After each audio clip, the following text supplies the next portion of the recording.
Bom dia a todos. Estamos aqui dia 28 de maio.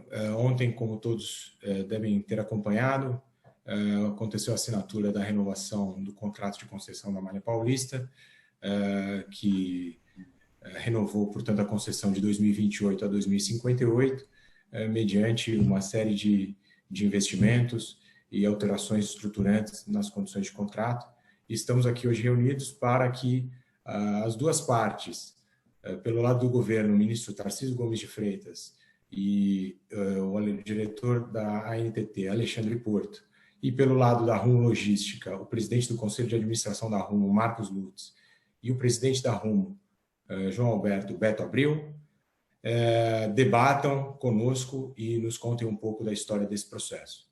Pedimos aí desculpas pelo atraso e vamos contar aí com a participação de alguns convidados especiais que participaram ao longo desse processo e que vocês terão a oportunidade de ouvir e ver, e também com perguntas da imprensa ao final do evento. Antes de iniciar, nós vamos passar um pequeno vídeo de 30 segundos, institucional, que já introduz a todos o que foi o processo de renovação. Por favor, se puder levar o vídeo ao ar.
Obrigado.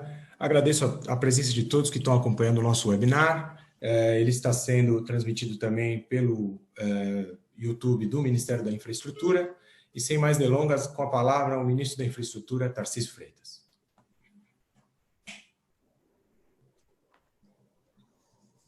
Bom dia.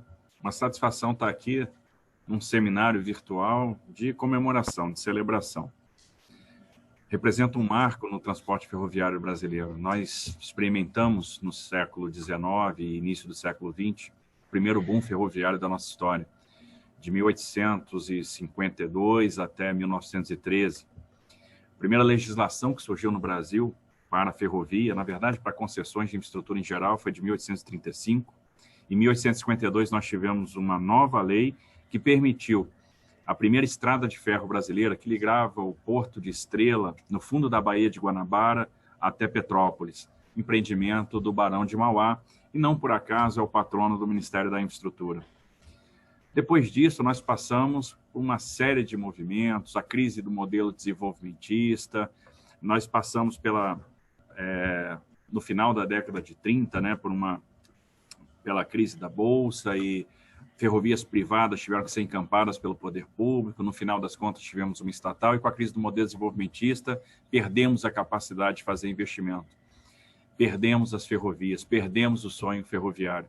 E agora o governo Bolsonaro coloca o Brasil nos trilhos novamente, dá prioridade para as ferrovias. Demos o primeiro grande passo no ano passado, com a licitação da Ferrovia Norte-Sul, 2,7 bi de investimentos, mais de 1 bi de obras, que está em andamento, e no ano que vem já a gente vai ter condição de ter uma ferrovia que vai operar desde o Porto de Itaqui até o Porto de Santos, sendo uma grande coluna vertebral brasileira, uma grande espinha dorsal ferroviária brasileira.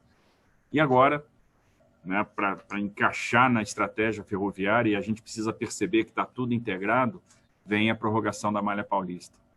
4 anos, quase 5 anos de muito debate, de muita discussão com a sociedade, discussão com o setor produtivo, de avanço regulatório. Acho que nunca um processo foi tão discutido como esse da Malha Paulista.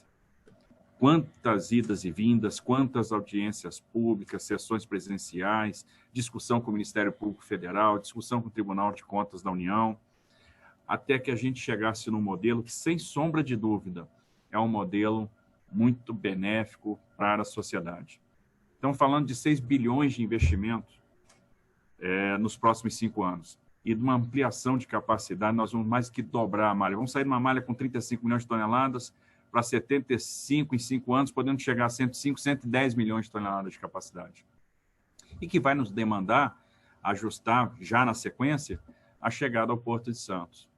Essa ferrovia vai receber a carga proveniente da Ferronorte, da Ferrovia Norte-Sul, das malhas que chegam no estado de São Paulo. 40 municípios beneficiados, 5 milhões de pessoas beneficiadas, com empreendimentos importantes, contornos ferroviários, duplicação, construção de pátio, aumento da segurança. No final das contas, além do aumento de eficiência logística, que inevitavelmente vai gerar uma repercussão no frete, ou seja, estamos atuando para diminuir o custo do Brasil, o efeito da política pública vai ser sentido, nós também vamos preservar vidas. Estamos falando aí de troca de dormentes, troca de trilhos, de operar com composições maiores, mais modernas, de trazer o automatismo, a tecnologia de informação para o setor ferroviário. Então, é um grande passo que está sendo dado no dia de hoje, né, com a publicação no Diário Oficial dessa grande conquista, que é a prorrogação da Malha Paulista.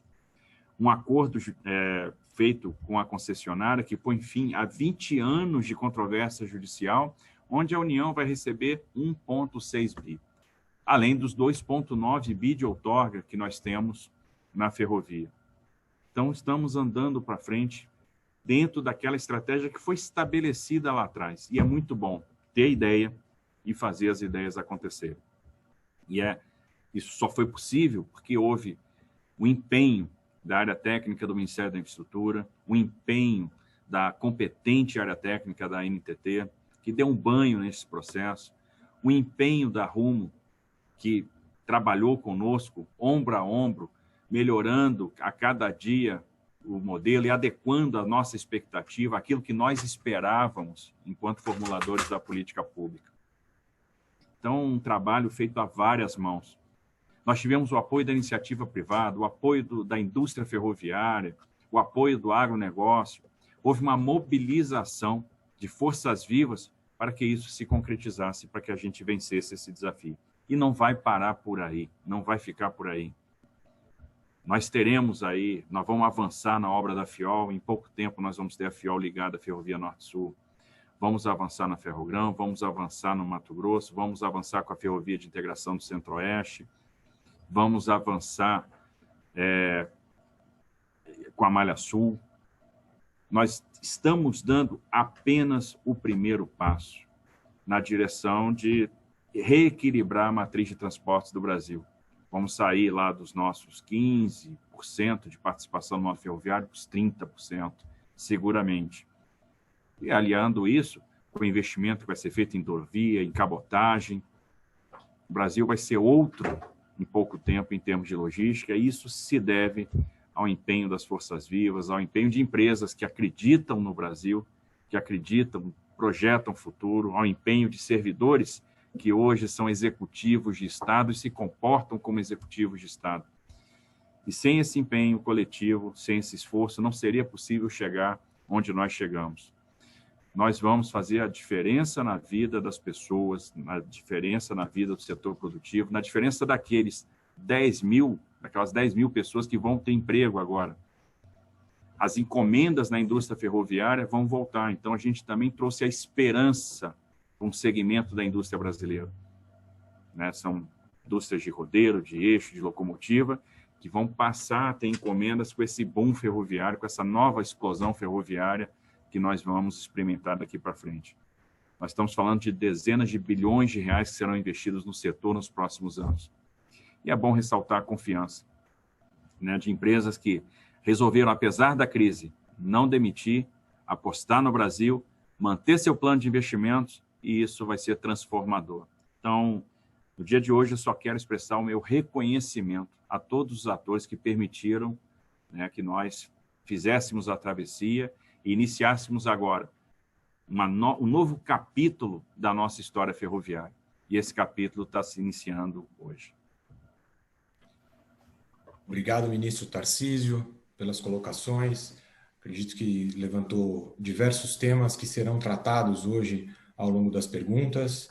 É um processo longo de 4 anos e, por isso, os 20 minutos de atraso no início da nossa live são absolutamente compreensíveis, porque é um processo que foi longamente debatido por toda a sociedade e agora nós podemos conversar sobre ele com mais calma. Para nos brindar aí com a primeira participação e a primeira pergunta, eu vou pedir para ser colocada a ministra Tereza Cristina, da Agricultura, que vai fazer a sua manifestação e a primeira pergunta. Eu acho que eu nem preciso falar da importância do setor agropecuário na economia brasileira. Os produtores rurais aprenderam a produzir com excelência da porteira para dentro, mas sempre tivemos uma deficiência no escoamento da nossa produção. As safras brasileiras vêm fazendo ano a ano, se superando e tendo números recordes. E a logística é importantíssima para o sucesso desse setor. Gostaria de saber da Rumo, como é que vocês pensam que a prorrogação da Malha Paulista ou a renovação do contrato da Malha Paulista pode ajudar a agropecuária brasileira? Para responder à pergunta da ministra, eu peço que o Beto Abreu, presidente da Rumo, nos faça uso da palavra. Obrigado, Penin. Bom dia a todos. Bom dia. Cumprimentar aqui o ministro Tarcísio, cumprimentar aqui o Alexandre Porto, Marcos Lutz. A ministra fez uma pergunta, obviamente, super oportuna, e eu quero lembrar aqui, quando ela fala de recordes das safras brasileiras, nos últimos 6 anos, o Brasil bateu 4 recordes. Então, a verdade é que bater recorde em produção no Brasil é uma rotina, né? E a gente tem visto aí que 2020 não vai ser diferente. O Brasil deve produzir aí próximo aos seus 250 milhões de toneladas, com recorde, mais uma vez, de soja. E essa tem sido a rotina desse negócio. E, obviamente, esse círculo virtuoso do investimento em infraestrutura, investimento em logística, leva o produtor brasileiro a ter mais confiança, sabendo que ele vai conseguir escoar sua produção a custos mais baixos a continuar investindo. Então, é assim que a gente vê a importância desse investimento. E aí eu quero aproveitar para dividir alguns dados que eu acho que vale a pena. O mundo consome aí em torno de 300, 320 milhões de toneladas de grãos. E o Brasil já é responsável pelo trade de quase 40% dessa demanda de grãos que acontece. Ou seja, o Brasil caminha para ser responsável por 50% da comercialização da demanda de grãos global. E, obviamente, isso é fruto de um produtor que continua acreditando, investindo, diariamente, fazendo o seu trabalho, e uma logística que precisa acompanhar esse processo produtivo para poder escoar essa safra de forma cada vez mais eficiente, cada vez mais competitiva e a custo cada vez mais baratos. Esse é um pouco a nossa visão do benefício da Malha Paulista. E como a Malha Paulista vai receber, na verdade, o escoamento da safra do Mato Grosso e, no futuro muito próximo, como a gente sabe, de Goiás, esses 2 estados, aí, vou lembrar aqui, o Mato Grosso é o primeiro estado em produção no Brasil, quase 40% da safra brasileira já é produzida no Mato Grosso. Goiás vem logo depois do Paraná, já é o 3º estado em produção agrícola brasileira, e a Malha Paulista vai receber exatamente o escoamento da safra desses 2 estados, do primeiro estado e do 3º estado em termos de produção. Então, o Mato Grosso já com as suas 50 milhões de toneladas, Goiás caminhando num curto prazo para 20 milhões de toneladas, o Mato Grosso exportando aí quase 70% da sua produção, E esse é o nosso objetivo, é continuar investindo para que o produtor confie num sistema logístico cada vez mais eficiente, cada vez mais seguro e que dê a ele a segurança desse trabalho que o produtor brasileiro faz todos os dias de ampliar as suas áreas, a sua produtividade e continuar investindo no agronegócio brasileiro. Eu gosto muito aqui do exemplo do milho, que há 10 anos atrás, se a gente voltar a 2010, o Brasil exportou 4 milhões de toneladas. E esse ano vai exportar aí próximo aos 40 milhões de toneladas. Então, são 10 vezes mais o volume exportado em 10 anos. A gente cresceu 10 vezes essa exportação em 10 anos. Essa é a potência desse negócio, essa é a importância de ter uma infraestrutura competitiva e a Malha Paulista vai, sem dúvida, cumprir esse papel. Receber em estados absolutamente chaves, e São Paulo não deixa de ser diferente. São Paulo é o 6º maior produtor brasileiro de grãos e a Malha Paulista está exatamente no estado de São Paulo, cumprir esse papel de dar cada vez mais competitividade para esse produtor brasileiro que é lutador, que acredita nesse país e que faz um esforço enorme para que essa economia e essas divisas entrem no nosso país com um crescimento que a gente tem visto nos últimos anos. Obrigado aí pela pergunta. Obrigado, Beto, presidente da Rumo Logística, nos trazendo os números concretos de como a renovação da Malha Paulista impacta a agricultura do nosso país. Para fazer a próxima pergunta, eu vou chamar o prefeito de São José do Rio Preto, ex-ministro, deputado federal, Edinho Araújo. Para poder cumprimentar o governo federal, da pessoa do presidente Jair Bolsonaro, saudar muito efusivamente o ministro Tarcísio de Freitas, que está nesta luta há muitos anos.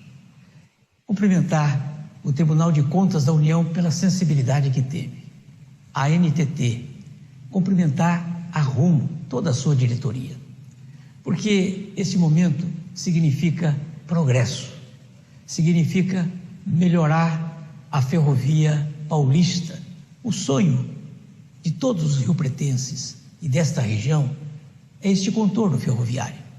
E somente com esta concessão, com esta antecipação, nós poderemos vislumbrar a realidade deste sonho. Eu quero dizer que nós prefeitos, muito felizes, porque esta renovação significará investimento na infraestrutura para nós podermos ter mais competitividade na exportação do agronegócio e mais segurança no trânsito, eliminando aqueles conflitos tão significativos. Por isso, a minha saudação a todos, a alegria de poder vivenciar esse momento histórico, porque é o momento de retomada da nossa economia. Um grande abraço a todos.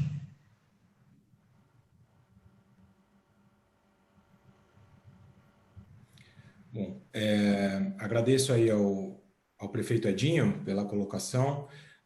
O prefeito Edinho é uma referência no interior de São Paulo, por onde passa a Malha Paulista, atravessando aí inúmeras cidades do interior de São Paulo.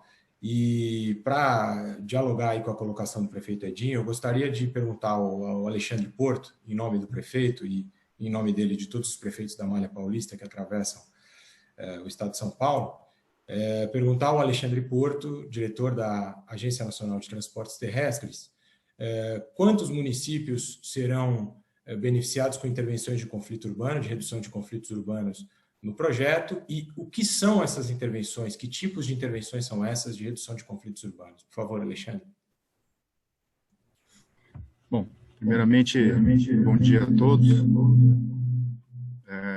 Queria agradecer o convite de estar aqui, parabenizar aqui o ministro Tarcísio, os executivos da Rumo, e dizer que é um prazer muito grande poder estar aqui com vocês, representando a NTT e poder trazer esses esclarecimentos. Antes de responder objetivamente a pergunta, eu acho que é importante esclarecer o que diz o marco regulatório vigente sobre essa questão que envolve os conflitos entre o trânsito das composições ferroviárias e as vias urbanas, né? O marco regulatório, firmado lá na década de 90, diz que a via mais recente é que é responsável por resolver o problema do conflito, que na grande maioria das vezes é a municipalidade. E os municípios enfrentam grandes dificuldades em tentar resolver essa situação, por questões fiscais, por questões técnicas, e isso gera um grande problema social para o país. O DENIT teve um programa interessante, o Procefé, mas diante das dificuldades orçamentárias, é um programa que está parado há muito tempo. E daí vem a ousadia da formulação da política pública, a figura do Ministério da Infraestrutura, com a liderança do ministro Tarcísio, de tentar resolver esse problema grave que o setor enfrenta, onde 500 pessoas morrem no país por ano vítimas de acidentes ferroviários, e atacar esse problema com investimentos privados. Então, parabenizo aqui o ministro pela política pública, pela ousadia, pela inovação de tentar resolver um problema clássico que convivemos com ele há mais de 20 anos, resolvendo isso de uma forma com investimentos privados. Parabéns aí ao formulador da política pública. E aí, respondendo aqui à pergunta, nós temos diversos tipos de obras de conflito urbanos que a concessionária deverá realizar, né? Tivemos um acidente trágico lá em São José, onde 8 pessoas faleceram naquele acidente, um dos acidentes mais graves aí da história ferroviária brasileira, e teremos aí realmente um contorno ferroviário, né, uma variante que vai passar por Mirassol, São José e Cedral, resolvendo um grave problema dessas regiões, diminuindo a ocorrência de acidentes e preservando vidas. Temos o contorno ferroviário no município de Catanduva, a complementação do contorno ferroviário nas adjacências ali do município de Barretos, a remoção da oficina de Rio Claro, a implantação da oficina de Araraquara, resolvendo problemas clássicos aí presentes nesses municípios.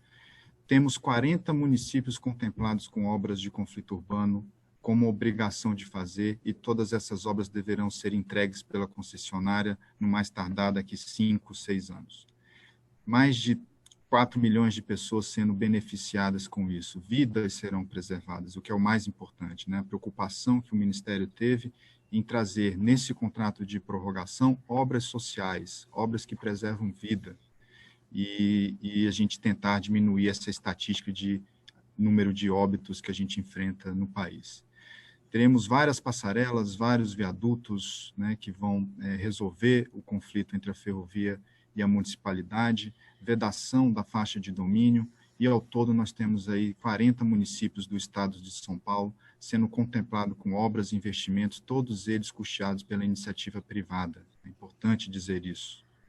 Então, espero que dessa forma, assim, a gente realmente tenha um novo impacto aí nessa região de São Paulo, um trânsito ferroviário seguro para a população de São Paulo, onde a ferrovia, que exercia um grande papel de induzir o crescimento dessas cidades, agora a gente vai ter a oportunidade de resolver um problema clássico do setor ferroviário brasileiro com a implantação de grandes obras com recursos da iniciativa privada.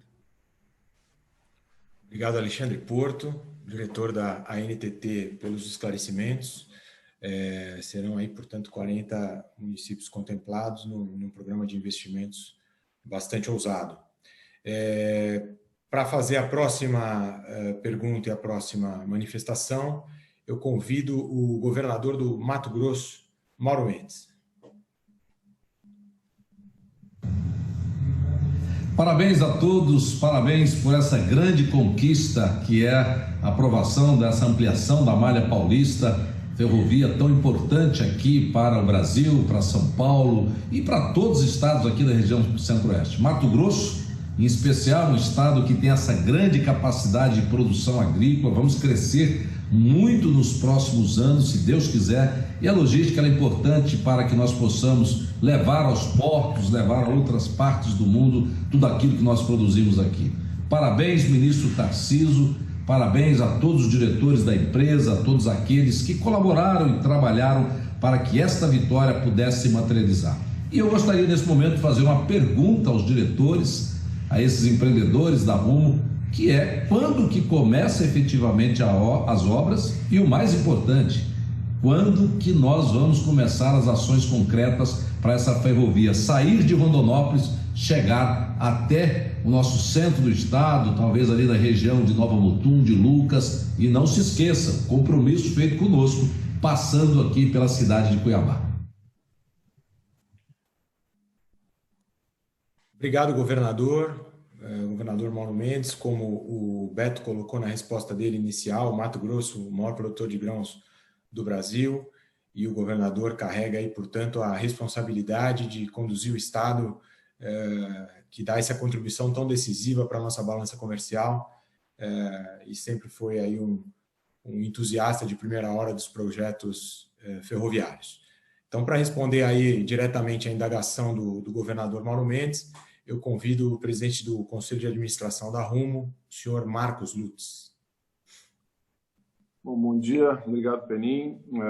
Muito prazer estar aqui também com o Alexandre e o ministro Tarcísio, que foram pessoas absolutamente diligentes e inteligentes em entender também tudo isso de uma profundidade até maior que a nossa, com toda a visão da política pública e tudo que foi construído. Endereçando diretamente a pergunta e a indagação do governador Mauro, o Mato Grosso realmente, como o Beto falou, é uma grande potência agrícola, que através dos diversos governos nunca tremeu, né? Sempre continuou crescendo, ampliando sua produção, produtividade, sustentabilidade, né? A produção agrícola mato-grossense é absolutamente sustentável e é um exemplo de sustentabilidade para o mundo. Tem cada vez feito melhor isso. E, obviamente, a gente olha no longo prazo, e a estratégia deveria ser fazer o Mato Grosso cada vez ficar mais próximo do Brasil. A gente fala isso assim, a distância entre dois mercados não é medida em quilômetros, ela é medida em reais, né? E a gente acha que a gente precisa fazer realmente muitos investimentos ferroviários no estado do Mato Grosso, então no plano do ministro, etc., para construir essa integração nacional cada vez melhor, né? Indo direto ao ponto, as obras na malha paulista que viabilizam a expansão para o Mato Grosso começam imediatamente, né? Existem várias obras já em curso, vários licenciamentos em curso no estado de São Paulo, e essa expansão de capacidade ferroviária deste tronco já começa imediatamente e vai gerar muito crescimento imediatamente. Portanto, aumento de capacidade a partir de Rondonópolis imediatamente. A obra, ou a extensão de Rondonópolis para Lucas e passando por Nova Mutum, o trecho de Cuiabá, e tudo isso, obviamente, vai vir de um processo de também aprovação, né, de envolvimento de novo do Alexandre e do ministro e toda a sociedade, de alguma forma.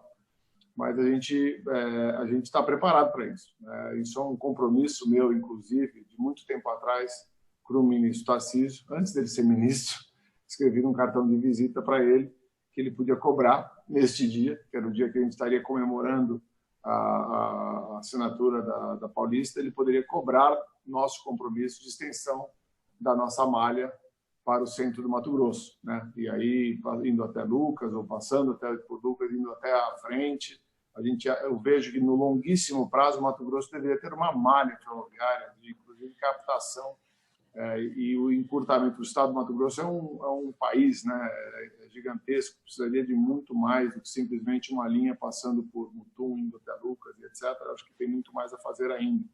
Mas a gente está preparado para esse início, existem as dificuldades regulatórias, o governador foi um grande parceiro nesse processo todo, é um grande parceiro, é um grande lutador. Eu tenho certeza que ele vai estar do nosso lado aí nesse processo todo de licenciamento, autorização e etc., para fazer isso acontecer. Ponto de vista que eu vi até uma pergunta na live que eu acho que vale a pena dizer, né? Falaram, mas nesse momento de Covid que as companhias estão sem caixa, estão com problemas estruturais, o que vocês da Rumo fazem a respeito, fizeram a respeito, né? A gente, nesse período todo, além de uma série de iniciativas de apoio às sociedades e apoio às comunidades que a gente está presente, a gente também reforçou muito o nosso caixa, né? A gente deve terminar o ano com uma posição de caixa algo perto de, me corrija, mas algo perto de 5 bilhões de reais, certo? De novos financiamentos, de levantamento de dívidas que a gente fez, que a gente colocou no caixa para criar justamente uma capacidade uma couraça protetora para, mesmo ter momentos muito duros em termos de país, a gente ter a capacidade de manter e honrar todos os compromissos feitos e expandir a malha com os nossos projetos e aí correr atrás desse grande sonho, que é interligar o centro do Mato Grosso com o Porto de Santos e todo o mercado de São Paulo com a região também metropolitana de Cuiabá, de alguma forma, todo o mercado consumidor mato-grossense que consome produtos produzidos no sul e sudeste brasileiro e que terão também uma redução de preço de custo logístico com uma ligação mais eficiente.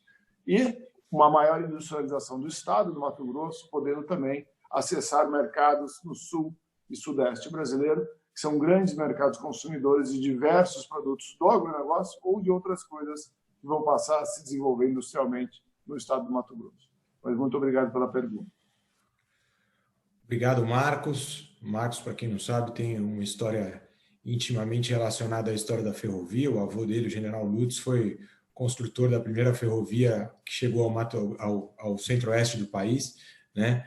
E agora completando essa história, fazendo também novos investimentos ferroviários lá no centro-oeste. Queria registrar aqui que estamos recebendo diversas mensagens aqui no chat, pessoas que são extremamente envolvidas também com o mundo ferroviário, o Vicente Abate, presidente da Bifer, o Pedro Machado, presidente da EAMESP, não vou citar todos aqui, mas diversas manifestações das pessoas que estão presentes.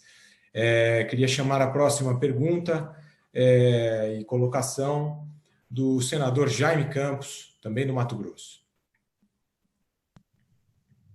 Olá, amigos e amigas. A celebração do contrato de renovação antecipada da outorga da Malha Paulista com a Rumo Logística deve ser motivo de orgulho para o povo mato-grossense. Nós esperávamos por esta boa notícia. Com grande expectativa, agora Cuiabá, o Nortão de Mato Grosso e todo o Brasil poderão usufruir da ampliação da sua malha ferroviária no estado, que é o maior produtor do agronegócio do país. Os meus cumprimentos e de toda a população mato-grossense, o corpo técnico da NTT e do TCU. Saúdo meus colegas da bancada de Mato Grosso, que se empenharam para chegarmos a este dia. Eu quero fazer uma indagação. O que essa assinatura significa para a indústria de Mato Grosso, com a produção de cargas frigorificadas, etanol, algodão, produtos de valor agregado, sendo transportadas em contêineres. Bom, obrigado ao senador Jaime Campos e ex-governador Jaime Campos, que aí na atuação dele na bancada federal sempre lutou muito também pela infraestrutura brasileira. A pergunta dele mais dirigida a outras cargas, falou-se muito de agronegócio na primeira pergunta da ministra Tereza, mas também outras cargas estão presentes na ferrovia. Então eu dirijo essa pergunta ao ministro Tarcísio Freitas, que possa, por favor, nos responder.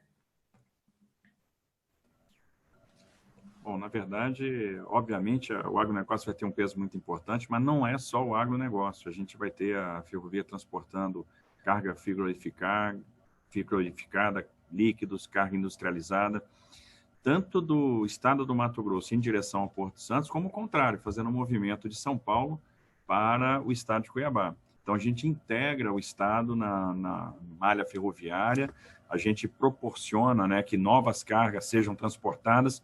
E uma coisa interessante, observe que houve a preparação para que a gente começasse a fazer a operação double stack, a operação com containers, né, um em cima do outro, container empilhado.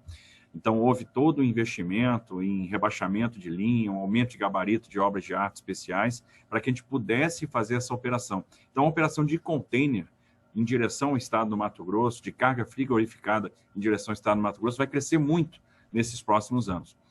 Com a melhoria da logística, nós vamos ter também crescimento do milho e, obviamente, o etanol vem junto. Então, o líquido também vai ser beneficiado com essa expansão de logística, com essa disponibilização de oferta. Então, realmente, a gente começa a entrar numa nova era em termos de oferta de transporte, particularmente transporte ferroviário, que é tão importante.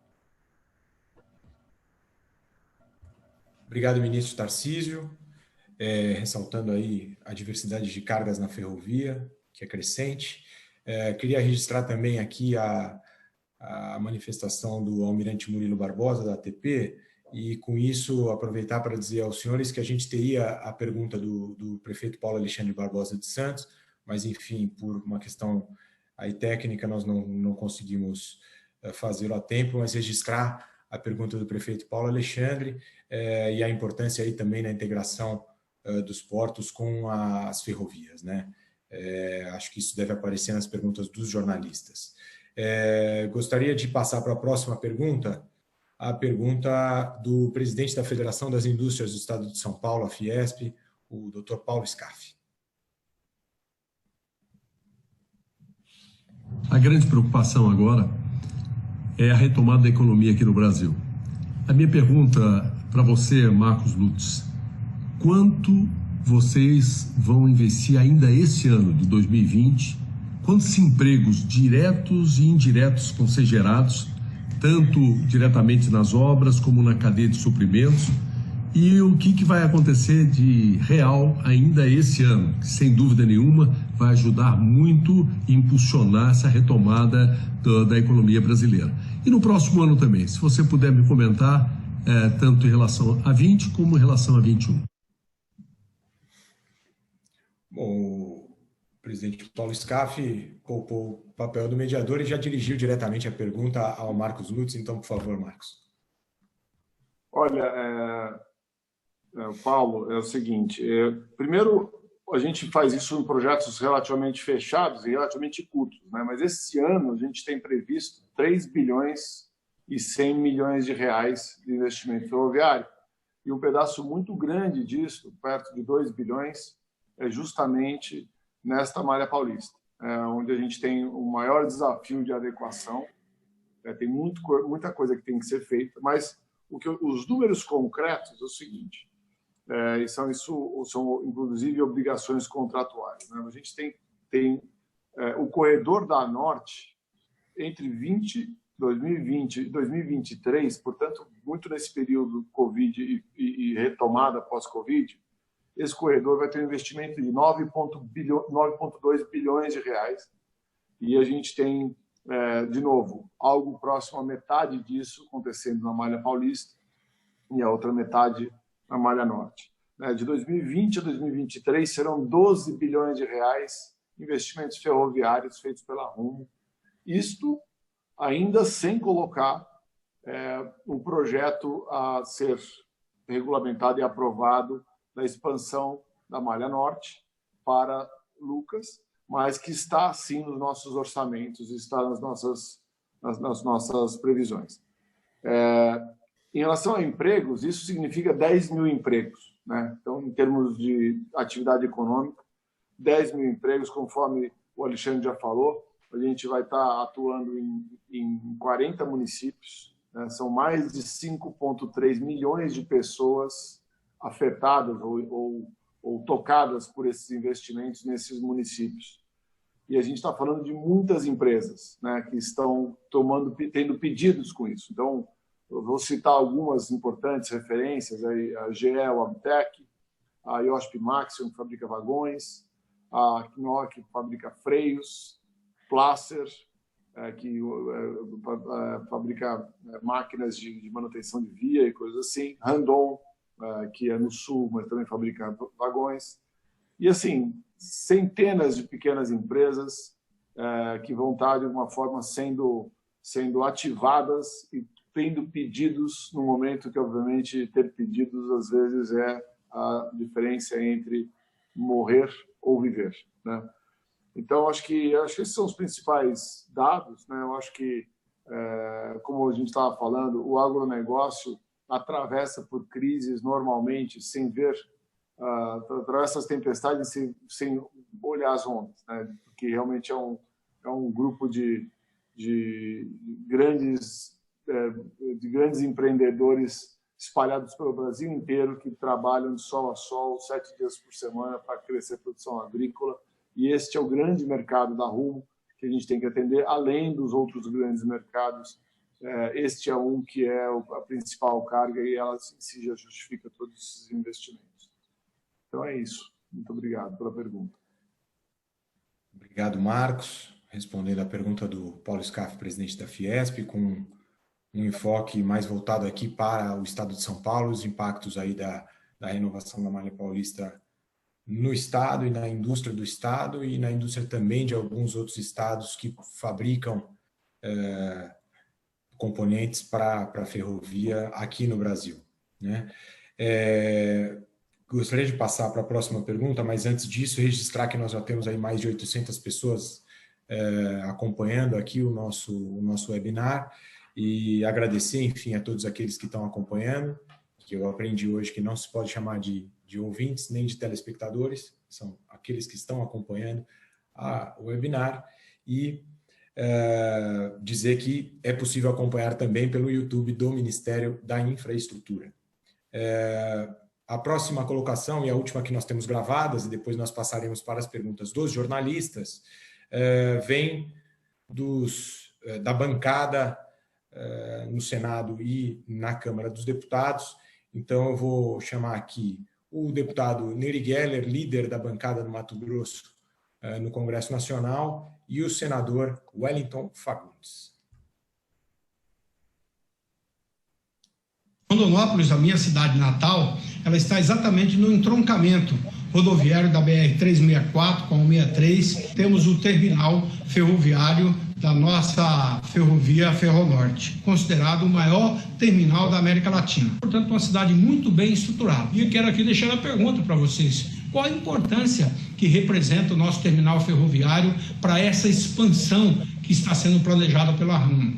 Claro que com a renovação da concessão, a nossa expectativa é que São Paulo possa se modernizar. Então, nós queremos continuar produzindo e sabemos dessa relevância que será o avanço da ferrovia. Por isso, nós gostaríamos de saber exatamente o projeto da Rumo, agora não só na melhoria da modernidade de São Paulo, como também no avanço aqui no estado de Mato Grosso.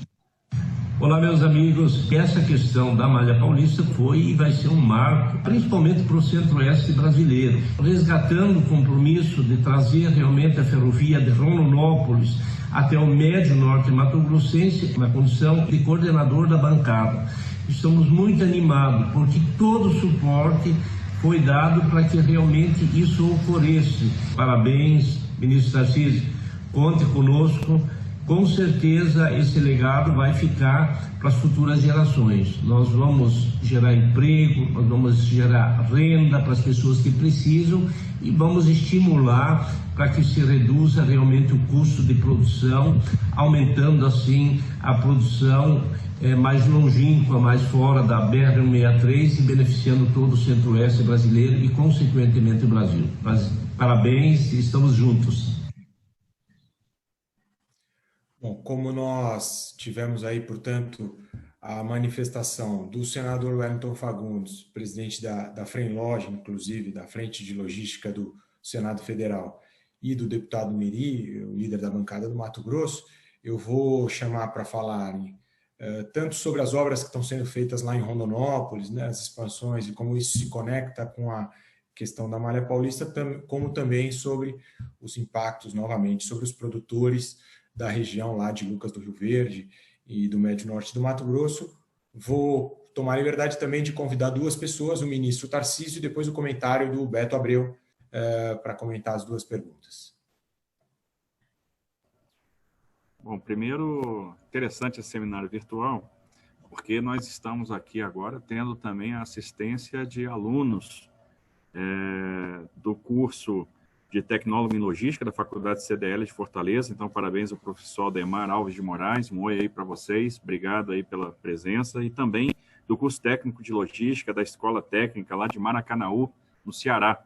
Então, a turma aí que está estudando logística, interessada, né, porque é realmente um tema palpitante, muito coerente e aderente ao momento histórico que nós estamos vivendo, né? A gente teve a oportunidade de visitar recentemente o terminal de Rondonópolis e aquilo é uma coisa fantástica, a forma como a gente faz a integração logística. Então, chegam lá 1.500 carretas, 1.800 carretas dia, de lá uma automação nesse desembarque e embarque nas composições, e hoje 22 milhões de toneladas de grãos que estão saindo do Mato Grosso estão chegando no Porto de Santos via ferrovia. Então, muita gente acha que a gente ainda está engatinhando, a gente já deu passos largos e vamos dar passos ainda mais importantes. Então, Rondonópolis tem esse papel fundamental. A carga frigorificada, a carga containerizada também agora está saindo do terminal de Rondonópolis, que está recebendo novos investimentos. E o que a gente pode esperar com essa prorrogação da Malha Paulista, essa integração logística, né, é justamente perceber este movimento acontecendo em outras localidades também no estado do Mato Grosso. Provavelmente, o terminal de Rondonópolis, obviamente, vai crescer ainda mais, é o maior terminal da América Latina, o maior terminal intermodal que nós temos, e nós teremos outros terminais ao longo aí da rota da ferrovia, da extensão da ferrovia em direção ao norte do Mato Grosso, o que é extremamente interessante, né? E isso vai integrar também com os investimentos que nós vamos fazer na BR-163. Eu aproveito aqui para registrar, antes de passar para o Beto, o meu reconhecimento à bancada federal do estado do Mato Grosso, que foi fundamental e tem sido muito importante nesses processos, né, como foi agora no da Malha Paulista, que tem nos ajudado muito em todos os embates, né, todos os dias, com recursos de emendas para que a gente possa fazer as nossas intervenções públicas, mas também nas discussões que nós tivemos aí, a construção desse grande contrato, desse grande momento. Então, meu reconhecimento, deputado Neri, senador Wellington e todos, o senador Jaime, que já falou hoje aqui também, e todos os membros da bancada federal do Mato Grosso que têm nos ajudado grandemente. Por favor, Beto. Bom, primeiro, Tarcísio, é bom ver tanta gente estudando logística, porque a gente vai precisar, né? A Rumo contrata aí aproximadamente 250 aí estudantes, pessoal saindo aí da faculdade, dos cursos técnicos, para trabalhar com a gente na área de logística. E a gente já comentou aqui, num momento como esse, em função dos projetos que estão em andamento, como Malha Central, na verdade, a gente está aumentando o nosso quadro. A gente está precisando de bastante gente para cumprir com as nossas obrigações aí do ponto de vista de investimento. Mas, voltando aqui, também quero aproveitar não só para agradecer a pergunta do senador Wellington, do deputado Neri, do senador Jaime, que também fez a pergunta antes, mas também agradecer todo o empenho da bancada ruralista lá do Mato Grosso e do esforço que eles fazem para levar o desenvolvimento lá para aquele estado. E aí, falando aqui especificamente do terminal de Rondonópolis, primeiro, a gente falou bastante de grão aqui, e a verdade é que quase metade de todo o grão, eu mencionei aqui antes, né, o Mato Grosso exporta quase 50 milhões de toneladas de grãos e quase metade dessa exportação passa por esse terminal. E aí não é só grão, o terminal exporta grão, a gente está falando aqui de 75 mil toneladas todos os dias que descem desse terminal em direção a Santos. Isso equivale a quase 1.500 caminhões. Imagina 1.500 caminhões descendo todos os dias. Isso é o que a gente traz nos 8, 9, 10 pares de trens que a gente desce diariamente do terminal. Agora, a gente também opera combustível, como a gente sabe. O Mato Grosso exporta etanol para o estado de São Paulo, produz biodiesel, que a gente também traz para o estado de São Paulo para misturar com diesel, sobe com gasolina. A logística de combustível também passa pelo terminal de Rondonópolis. A gente falou aqui de container. O container hoje, a parte frigorificada, 70% dessa carne produzida e exportada do Mato Grosso já desce via container. A gente tem a operação de container também no terminal. Com algodão não é diferente, a gente tem visto como o estado tem crescido em produção de algodão, já chegando muito próximo aí aos 2 milhões de toneladas. Madeira, outro exemplo, madeira teca, que também sai da área de Cárceres, ali no Mato Grosso, chega ao terminal e desce de contêiner para exportação, 100% exportado.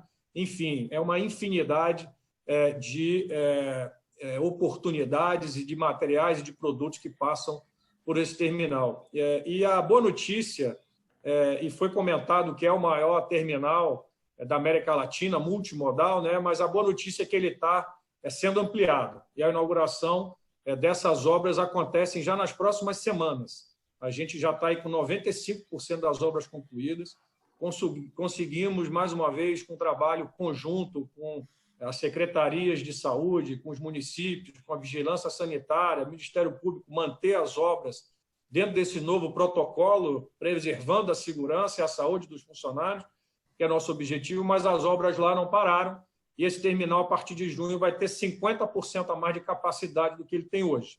Então, novos tombadores, uma nova tulha, novos silos para aumentar a capacidade estática, e essa discussão e avaliação dos terminais tem tudo a ver com a segunda pergunta do Neri, que é com relação a preço e é com relação a custo logístico e trazer mais competitividade para o produtor. Porque a verdade é que quanto mais próximo o produtor está do terminal, obviamente, ele tem um custo muito mais barato. Então, à medida que a gente avance com a ferrovia, que foi o comentário do ministro, os terminais também vão sendo construídos, e a gente tem aí nos nossos projetos, obviamente, ir colocando terminais para que os produtores tenham essa área muito mais próxima da sua produção. E, obviamente, o custo logístico para eles vai ser muito menor. Então, esse é o ciclo virtuoso que esse movimento de investimento gera numa região como essa. E agradeço aí a pergunta.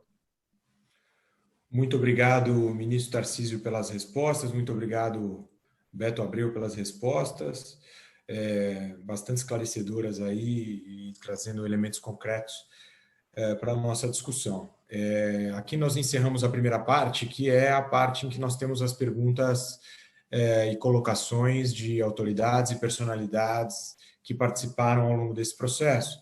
E passamos, então, para a segunda parte do nosso webinar, em que nós vamos trazer perguntas dos jornalistas. Antes disso, ressaltar aqui a presença de diversas autoridades, aí, sobretudo aqui do setor portuário, né, o Gesualdo, o presidente da BTP, o pessoal do Porto de Santos acompanhando, Mário Povia, ex-diretor-geral da ANTAC, Secretaria de Portos, aí do Ministério da Infraestrutura também, enfim, uma série de pessoas mandando aqui mensagens. E a primeira pergunta irá para o Alexandre Porto, né? E ela vem do jornalista Dalton Almeida, da EPTV de Brasília, que é afiliada da Rede Globo em Brasília. O Dalton, ele pergunta sobre conflitos urbanos, acredito que já tenha sido respondido, ele pede um comentário da Rumo sobre conflitos urbanos, mas ele pergunta aqui para o Alexandre Porto, da NTT.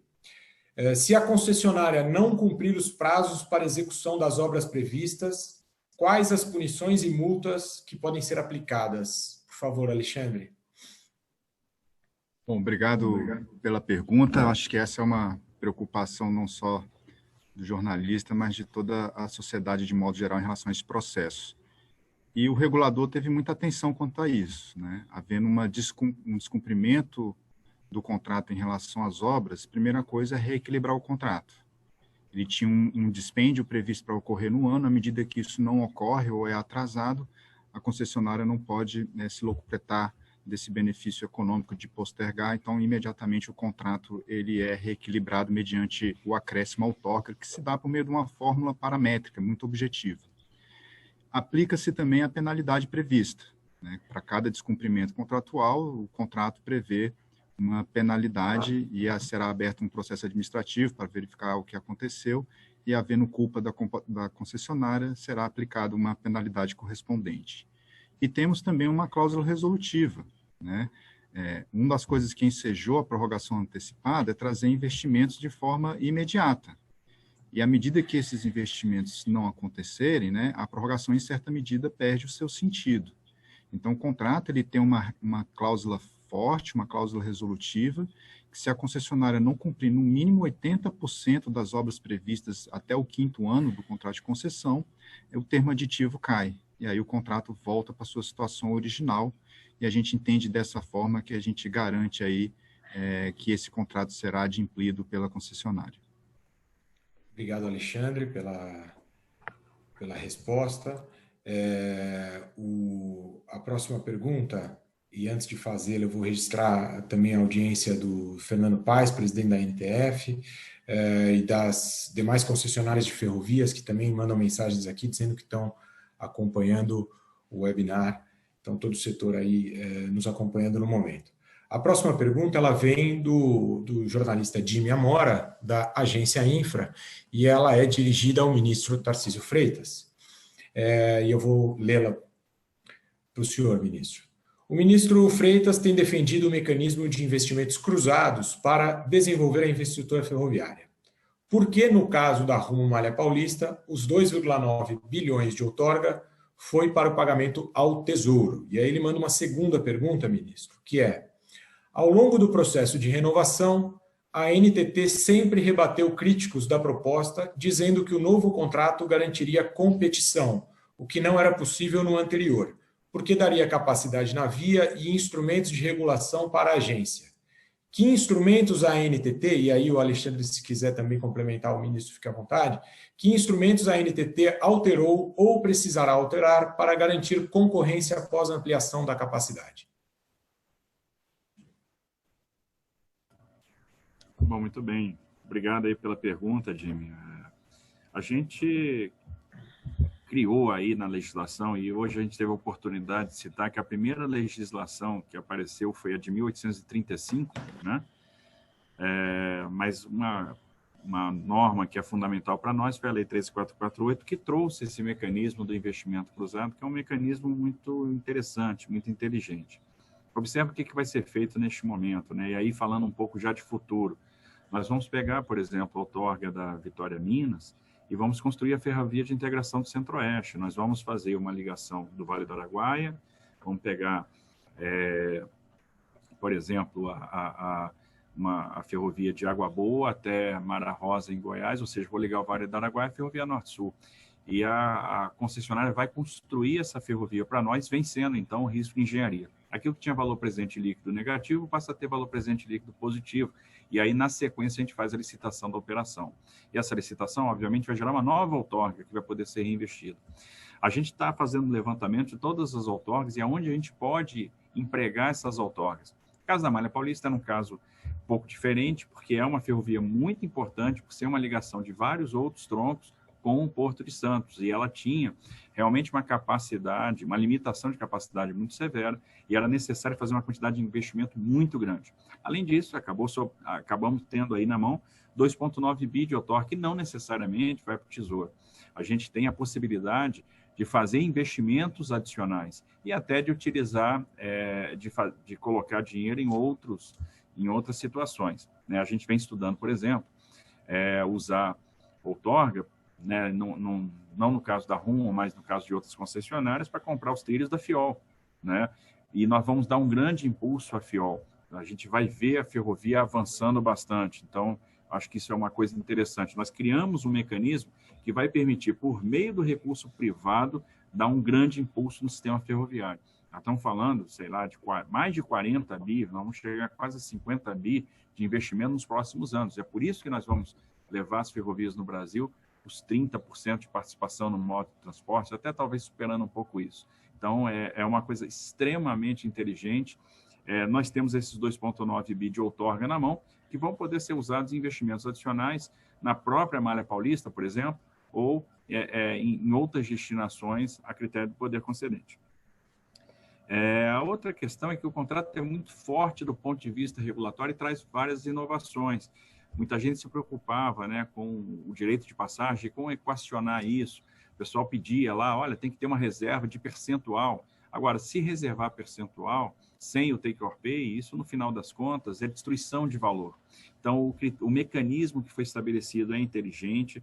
Nós temos as garantias regulatórias para que interessados possam exercer o seu direito de passagem, né, com uma definição de teto tarifário. Observe que a gente opera num regime de livre negociação e tem sempre uma capacidade disponível. A partir do momento que a gente começa a usar a ferrovia e exaure essa capacidade, a gente vai monitorando a saturação, dispara-se um gatilho de investimento para que mais capacidade seja adicionada à via e a gente sempre tenha condição de atender outros operadores ferroviários. Então, há uma disciplina para a questão do direito de passagem nesse contrato, que é um contrato muito moderno. E aí eu até vou pedir para o Alexandre Porto tecer mais detalhes, né, sobre o mecanismo que garante o acesso à ferrovia, que garante o direito de passagem. Bem, obrigado, ministro, por trazer a participação e tentar esclarecer um pouquinho essa questão do direito de passagem, sempre tão discutida, né? O contrato original, aquele firmado lá na década de 90, ele dizia que a concessionária tem que garantir o direito de passagem e ponto. Ele era silente quanto a todas as condições de contorno contra isso, e a gente enfrentou grandes dificuldades na gestão do contrato para tentar achar o equilíbrio aí de trazer um pouco de competição intramodal para o setor, né? Então, nós modernizamos o contrato, essa é a cláusula 9ª do termo aditivo, onde a gente traz as regras de compartilhamento da infraestrutura. Então, primeiro é que a gente disse expressamente que a concessionária tem que garantir o direito de passagem para outros operadores, sejam eles outras concessionárias com outorga, sejam operadores ferroviários independentes. A gente traz uma lista de prioridade que deve ser cumprida pela concessionária. Primeiro, os trens de socorro, os trens de serviço, depois os trens de passageiro e, por fim, os trens de carga, para que a gente tenha uma disciplina ali no trânsito das composições. Depois a gente traz uma ordem muito importante, que é a ordem de despacho dos trens, onde o primeiro trem a chegar deve ser o primeiro a sair. Isso é muito importante para o acesso portuário do Porto de Santos, onde você tem uma confluência de 3 concessionárias chegando ali, e a gente traz essa disciplina no contrato. Temos também a questão do gatilho, que o Tarcísio bem explicou, né, que a gente vai monitorar a saturação de capacidade da ferrovia. À medida que ela atingir o limiar de 90%, a concessionária é obrigada a fazer um investimento e garantir mais capacidade para qualquer operador que adentre a ferrovia. E essa expansão se dá sem reequilíbrio, que é muito importante.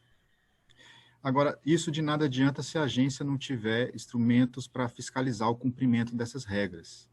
E aí recentemente na agência, a gente inaugurou o nosso Centro de Supervisão Nacional das Operações, onde a gente vai enxergar aí o despacho de trens pelos Centros de Controle Operacional das empresas concessionárias, e com isso a gente poderá fiscalizar de uma forma muito mais inteligente, de uma forma muito mais próxima, o cumprimento do contrato, e a gente espera realmente fomentar o compartilhamento da malha para que a ferrovia não seja um privilégio de poucos, e sim um bem útil a toda a sociedade brasileira. Se me permite, complementando, a gente tem uma questão de requisitos operacionais que foi muito bem estabelecida em termos de regramento. Então, a gente está disciplinando, inclusive, a condição de formação de maquinista, a condição de manutenção de equipamento, a compartilhamento de eletrônica embarcada, para que esse despacho de trem seja efetivo, ou seja, as barreiras de entrada elas foram removidas. Então, realmente, a gente está proporcionando aí um contrato extremamente moderno do ponto de vista regulatório, que casa com esse novo centro de controle operacional que vai estar na agência, onde a gente vai monitorar realmente isso em tempo real, e para que a gente tenha isso de forma realmente efetiva, sendo praticado, sendo exercido. Então, é um grande avanço regulatório que foi dado neste momento. Obrigado, ministro Tarcísio, obrigado, Alexandre, pela resposta. Gostaria aqui também de cumprimentar o Benoni, presidente do Conselho da NTF, em nome dele e todas as concessionárias de ferrovias, ao Francisco Vuolo, do Movimento Pro Ferrovia lá de Cuiabá, o pessoal da diretoria ferroviária do DENIT está nos acompanhando, o pessoal das concessionárias de rodovias, a BCR, diversas concessionárias de rodovias, enfim, todos acompanhando aqui o webinar e parabenizando aos nossos 4 debatedores pelas colaborações e contribuições. Vou fazer mais uma pergunta da imprensa aqui, e esta é dirigida à Rumo, ao Beto Abreu, e ela vem do jornal da região de Araraquara, é o William Oliveira, do Araraquara Agora. Ele pergunta ao Beto: a retirada da oficina de máquinas e da central de abastecimento do centro de Araraquara para a efetivação da retirada dos trilhos está prevista no contrato de renovação? Se sim, qual a previsão para que estas obras ocorram? Quanto tempo de obra, qual o valor investido? E aí, ao final, ele pergunta: além desses investimentos, que outros podem ser feitos na região de Araraquara? Por favor, Beto. Obrigado, Penin. São várias perguntas aí, mas eu vou direto ao ponto. A região de Araraquara é onde a gente tem uma das nossas principais oficinas de manutenção. E sim, a gente tem previsto um investimento ali da ordem de 100 milhões de reais, exatamente nesse projeto. está previsto para o 5º, 6º ano, mais ou menos, não vai ser imediato. A gente tem um cronograma acordado com a NTT de obras a serem cumpridas. Nesse cronograma, a gente considera todos os projetos, ano a ano, e não é só Araraquara. O Alexandre mencionou vários municípios, né? São 40 municípios impactados, mas ali na região especificamente, a gente conhece bastante aquela região ali, você tem Ibaté, você tem Matão, você tem outros municípios que também vão receber investimentos dentro desse projeto, né? Uma quantidade de municípios muito grande. Estou mencionando aí especificamente o caso da região de Araraquara, que a gente foi feita a pergunta. Obrigado, Beto, pela resposta. Obrigado ao William de Araraquara pela pergunta. E queria registrar aqui que nós estamos recebendo diversas perguntas de veículos de imprensa, de jornalistas, e as assessorias de imprensa, tanto do Ministério como da agência, como da própria Rumo, irão respondê-las por escrito depois do webinar, na medida em que elas forem direcionadas para um ou para outro órgão.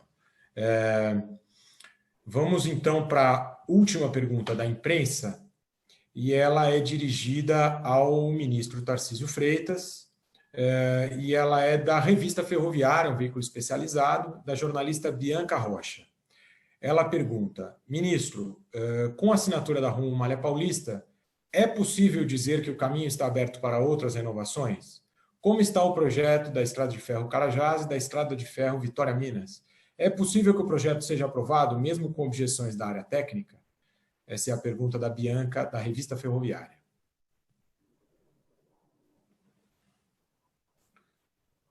Bianca, obrigado pela pergunta. Eu acho que é possível dizer sim. Nós aprendemos muito com esse processo, né? Nós verificamos o que era necessário fazer, como mitigar determinados riscos, como atender aquilo que a sociedade espera de nós, como modernizar o contrato. Avançamos muito, foram intensos debates. Existe uma aderência ao que está sendo planejado, o que está sendo feito ao Plano Nacional de Logística. Então, a gente tem que pegar e entender que tudo que está sendo projetado, que está sendo planejado, está no Plano Nacional de Logística. Então, nasce de um plano. Os investimentos, os empreendimentos não foram escolhidos ao acaso. Então, foi feito um exercício em cada um dos pontos, né? Por isso, nós definimos, por exemplo, que investimentos cruzados nós faríamos. Nós fizemos um trabalho de hierarquização, estudamos 16 projetos ferroviários, confrontamos, né, CAPEX versus demanda, taxa de interna de retorno versus CAPEX, retorno social versus retorno econômico, para escolher qual seria o destino dos investimentos. Aqueles que, obviamente, têm maior efeito multiplicador. Debatemos intensamente isso com a sociedade, com o setor produtivo, para ter a melhor formatação de contrato possível, um contrato que tivesse cláusula resolutiva, que disciplinasse o direito de passagem, que disciplinasse os investimentos, que desse segurança jurídica, que indenizasse a base de ativos em função da reversibilidade dos bens. Então, temos um modelo, sabemos como prosseguir. E, obviamente, esse modelo vai ser replicado nos outros setores. A gente está acostumado a travar esse debate no Tribunal de Contas da União, que sempre é um debate rico, que nos proporciona, no final das contas, aperfeiçoamentos importantes. Não vai ser diferente no caso da Estrada de Ferro dos Carajás e na Estrada de Ferro Vitória Minas. Tenho certeza que esses pontos vão ser superados, aperfeiçoamentos vão ser feitos para que haja segurança jurídica e que a segurança que é fundamental, porque quando nós formatamos um contrato desse, a gente está pensando 30 anos na frente, né, 40 anos na frente, a gente está pensando como que isso vai se enquadrar na logística nacional, como isso vai gerar valor.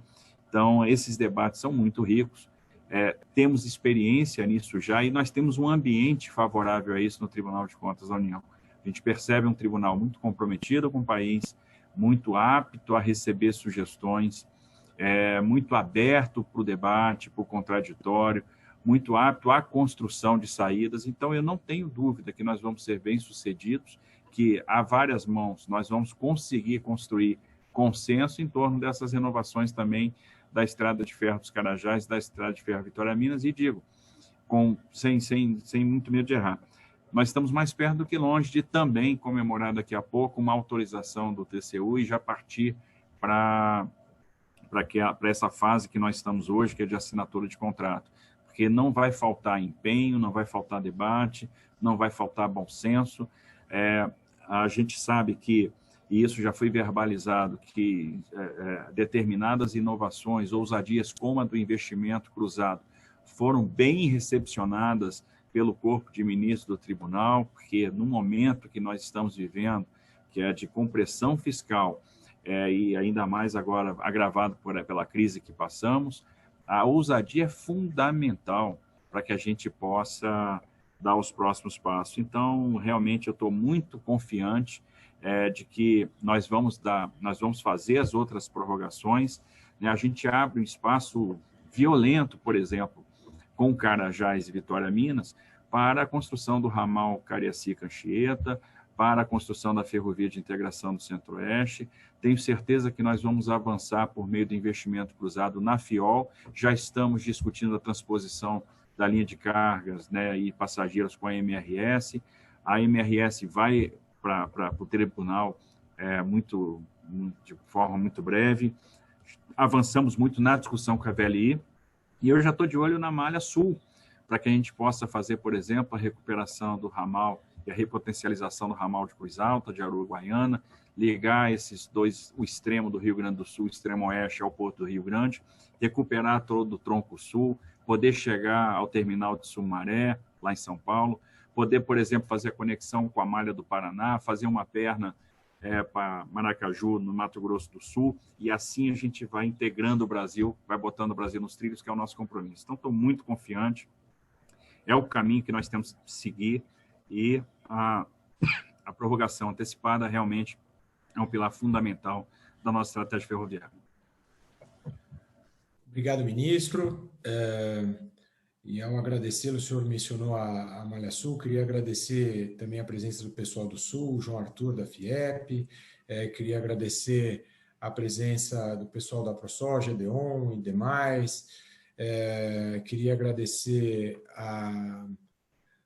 ao pessoal da ALAF, o Jean Pejo nos acompanhando, diversas entidades também acompanhando o webinar, entidades de preservação da memória ferroviária, associações de preservação da memória ferroviária, o Sérgio Feijão, diversas associações aí relacionadas à ferrovia nos acompanhando nesse momento e parabenizando a todos pelas colocações.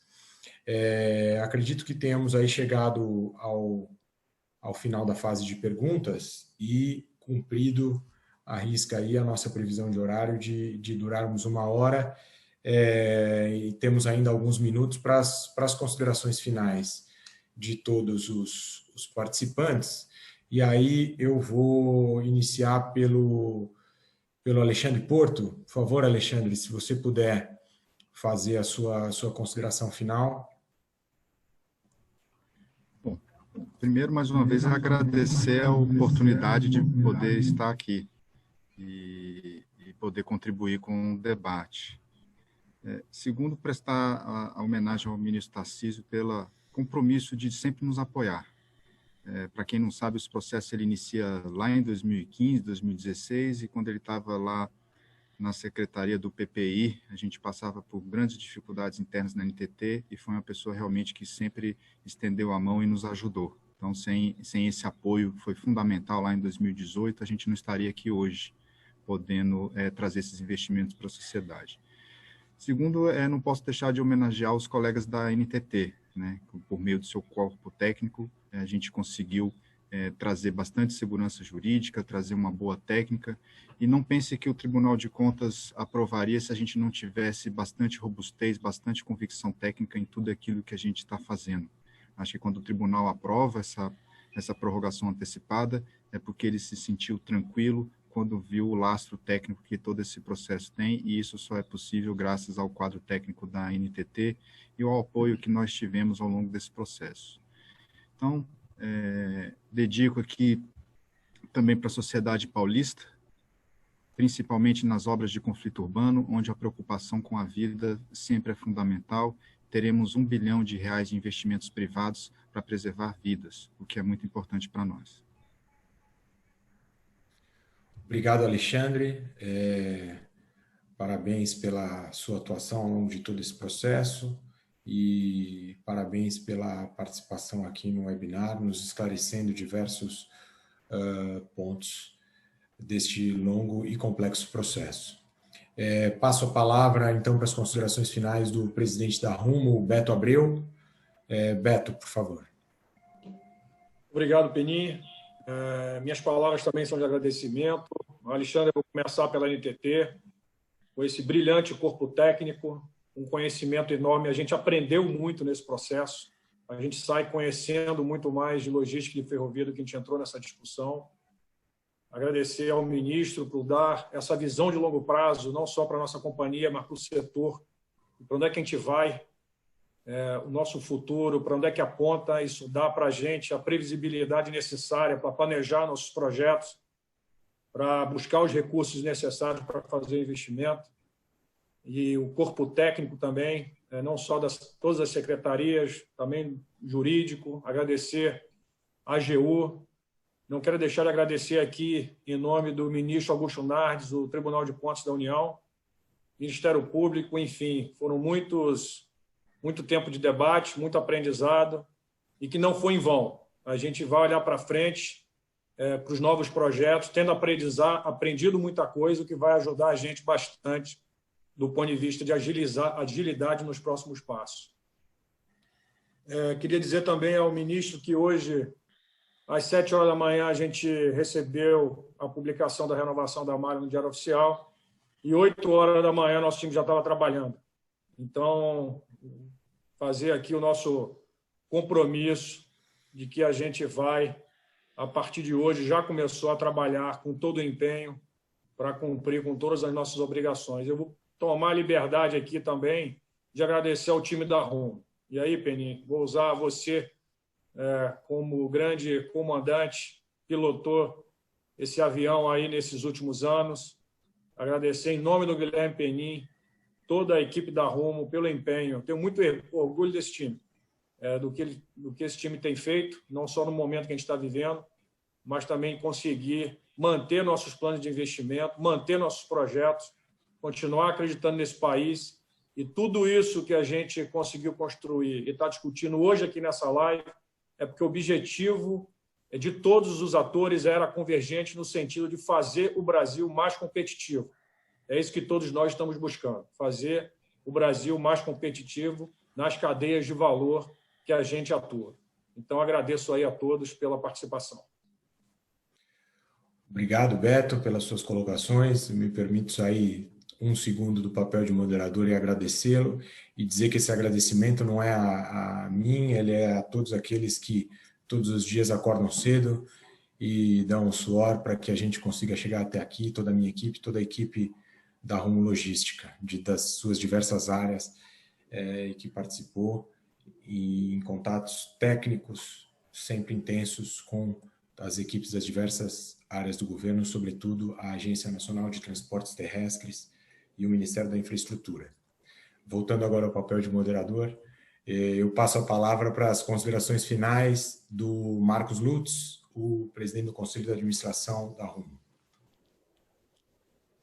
Eu vou ser um pouco repetitivo, né? Que a gente aqui para agradecer, eu além de agradecer os presentes aqui, o Alexandre, o Tarcísio, que há 4 anos e tanto atrás a gente esteve juntos quando a gente começou esse processo, falando e das dificuldades que a gente tinha pela frente, e das possibilidades, e falando dos planos, começando a desenhar isso que agora ficou concreto. Mas além de vocês, as equipes técnicas do Ministério dos Transportes, da NTT, a gente sabe quanto esse pessoal corre atrás e tem que fazer trabalhos, às vezes, com poucos recursos e com muito assim, a legislação os força a entrar num nível de profundidade, de complexidade gigantesco, com muito pouco recurso, muitas vezes. E aí o TCU, a AGU, todo mundo muito envolvido, né? Eu também acho que vale um agradecimento ao ministro relator, ministro Augusto Nardes, lá no TCU, que em vários momentos teve um processo de liderança importante, né? Liderando e organizando um pouco essa análise toda que foi feita ao longo desse período de algo perto de 2 anos, se não me engano, no TCU. Penin me corrija se eu estiver falando alguma coisa errada, né? E certamente é o time da Rumo, que não só a área regulatória, o que eu acho é que ontem o Rubens Momento falou no agradecimento dele, assim, isso tudo foi permitido porque a Rumo operacional começou a funcionar bem, né? Quando a gente assumiu essa malha, começamos a fazer um turnaround operacional, e os clientes que reclamavam, faziam passeata na rua quase, começaram a falar, olha, o pessoal está melhorando muito, e a eficiência operacional aumentou, a capacidade aumentou, o acidente caiu, começou tudo a melhorar muito. Isto permitiu o espaço também político para que isso tudo fosse feito, porque criou a confiança necessária entre o regulador e o concessionário, e o agente público, e o formulador de políticas, que isso tudo ia acontecer. Então, eu agradeço também ao time operacional, ao time todo da Rumo, que é muito importante nisso, todo mundo que deu esse suporte. Eu acredito muito, vocês sabem disso, que a Rumo tem uma grande missão de criar valor, e o resultado que ela pode ter é uma parcela do valor que ela cria para a sociedade. Isso é o resultado válido, que a gente sempre fala, o resultado merecido, o lucro comemorado, é o lucro que é uma pequena parcela do valor que a gente cria para a sociedade como um todo. Isso, para mim, é o maior item de sustentabilidade desse negócio. Muito obrigado, então, a todos vocês. Não vou me estender mais. Muito obrigado, Penin. Obrigado, Marcos, pelas considerações. Agradecer a sua participação, agradecer a participação do Alexandre, do Beto e do Marcos e passar a palavra para as considerações finais do ministro Tarcísio Freitas. Bom, eu queria iniciar, e obviamente não dá para ser diferente, fazendo homenagens, e a primeira homenagem que eu queria fazer é ao presidente Bolsonaro, que nos deu essa oportunidade, que acreditou nesse projeto. Observe que houve uma manutenção de equipe, uma manutenção de linha e a consideração de que a infraestrutura é uma questão de Estado. Ou seja, o presidente Bolsonaro pensou lá na frente, está pensando realmente ferrovia, está pensando logística, e comprou esses projetos e nos deu toda a liberdade para fazer esse trabalho, e isso foi importante para a gente chegar hoje onde nós chegamos. Agradecer a brilhante equipe da NTT, na pessoa do Alexandre Porto, mas cumprimentar todos aqueles que trabalharam, né? É impossível lembrar e saber todos os nomes, obviamente, mas diversas vezes nós travamos embates, discutimos tecnicamente, e a NTT tem feito um trabalho brilhante, um trabalho de consistência técnica, porque, observe, acho que a gente nunca mandou projetos tão densos para o Tribunal de Contas da União, e a gente comprou esse projeto porque a gente tem certeza que estamos fazendo melhor para a sociedade. Nós temos certeza que é um projeto que tem vantajosidade, e é por isso que a gente tem segurança naquilo que nós estamos fazendo.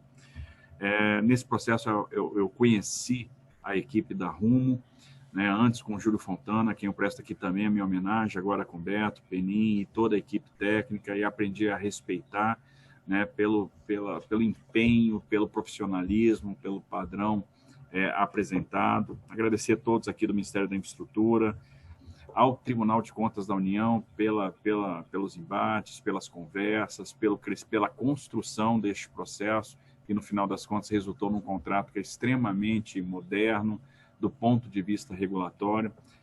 Agradecer ao ministro Augusto Nardes, que foi fundamental, né, e levou este processo com muita inteligência, com muita densidade. A indústria ferroviária, né, e a indústria do agronegócio, que também foram fundamentais, participaram desse processo desde o início. Então, a gente começa a ver o setor privado se comportando como força viva, levando os projetos junto com o poder público. Isso é fundamental, porque o poder público não resolve o problema, ele age por provocação, ele precisa desse impulso, e esse impulso não faltou. Agradecer a bancada federal do Estado do Mato Grosso, sobretudo, mas também todos aqueles, né, que participaram, os governadores de Estado, né, que nos ajudaram e proporcionaram essa vitória. É um trabalho denso, é um trabalho que começou realmente aí há 4 anos, nasce da política pública, nasce de um plano de logística, então não é algo de forma atabalhoada, é algo que onde está se pensando a longo prazo, que tem lastro no plano. É um trabalho que foi extremamente debatido com a sociedade, que teve a vantajosidade enfrentada e estudada pelo que tem de mais moderno em termos de análise de impacto regulatório. É um projeto que foi entregue ao TCU com uma minimização de risco enorme, né, sem precedentes. Observe que apresentamos um elenco de projetos executivos, são quase 90 projetos executivos de engenharia, nesses 40 municípios que serão atendidos. Nós estamos falando de, no final das contas, muito investimento e, sobretudo, confiança. Confiança no futuro do Brasil, que apesar de toda a crise, apesar de toda a instabilidade, nós temos gente que olha para frente, que tem sentimento de brasilidade, que aposta no país, que reconhece potencial e que é capaz, então, de impulsionar e fazer a transformação que essa prorrogação da Malha Paulista vai proporcionar. Sem dúvida, é um momento histórico que nos permite projetar o futuro, né? Nos permite dar o passo seguinte, novas prorrogações, novos investimentos, investimento cruzado, construção de novas linhas, e a gente está falando de aumento de oferta ferroviária, a gente está falando de reequilíbrio de matriz de transportes, a gente está falando de eficiência. Há tempos atrás, num determinado evento em São Paulo, me perguntaram o seguinte, na sua visão, em quanto tempo o Brasil vai ter uma logística comparável a de países mais desenvolvidos? Quanto tempo você acha que a gente vai chegar nesse patamar? 50 anos, 40 anos? Eu disse, não, a gente não vai precisar desse tempo todo, não. A gente vai dar os primeiros passos, né? Nós vamos plantar as sementes nesses próximos 2 anos e pouco. Na época eu falei, eram 3 anos. Mas daqui a 5, 6, 8 anos, a gente vai estar percebendo uma logística completamente diferente da que nós temos hoje.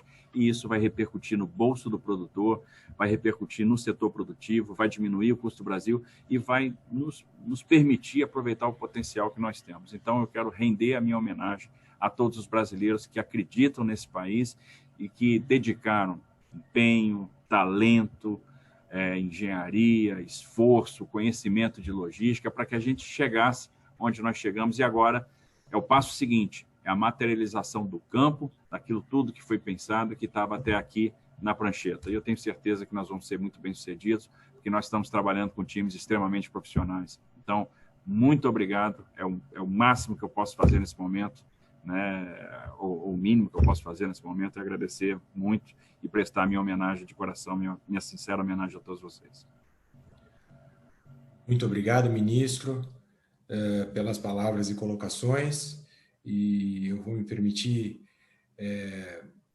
dialogar por 30 segundos com a sua fala de abertura sobre o Barão de Mauá e o que o senhor colocou também, o que foi a inauguração da primeira ferrovia no seu discurso de abertura e ontem na assinatura do contrato. Eu li recentemente esse livro do Mauá, ministro, nunca tinha lido, e me chamou a atenção justamente neste episódio que o senhor mencionou da inauguração da ferrovia. Estava presente o imperador Dom Pedro II e o Mauá pegou um carrinho de terra e uma pá, e estavam todos a corte reunida, e deu esse carrinho e essa pá na mão do imperador e falou: vai, imperador, joga a primeira pá de terra aí na pedra fundamental da ferrovia. E a partir daquele momento o imperador passou a detestar o Mauá, porque para ele aquilo foi um insulto, naquele cenário ainda de escravidão, o trabalho braçal, e o trabalho era muito pouco valorizado e enaltecido. Em 170 anos, ministro, de lá para cá, isso foi no início dos anos 1850, nós tivemos uma brutal transformação no Brasil, e hoje a gente vê o Estado brasileiro mobilizado para fazer com que as empresas trabalhem, para fazer com que as pessoas gerem emprego, para fazer com que a iniciativa privada se mobilize para fazer as obras e para fazer o Brasil andar para frente. Então, talvez o Mauá, ao ver a sua atuação hoje e ao ver a atuação do Estado brasileiro, ficasse feliz e realizado de ver que 170 anos depois, o que ele tentou plantar lá atrás está começando a ser concretizado. Então, parabenizá-lo e agradecê-lo, e agradecer a participação de todos, do Alexandre Porto, diretor da ANTT, do Beto Abreu, presidente da Rumo, do Marcos Lutz, o presidente do Conselho de Administração da Rumo, e do ministro Tarcísio Gomes de Freitas, da Infraestrutura. E dar por encerrado essa webinar, agradecendo a todos aqueles que acompanharam essa última 1h30, a todos aqueles que mandaram perguntas, aos jornalistas que não tiveram suas perguntas respondidas e o terão por escrito, e todos aqueles que nos assistiram nessa última 1h30. Muito obrigado. Obrigado. Obrigado. Obrigado, gente. Parabéns. Obrigado.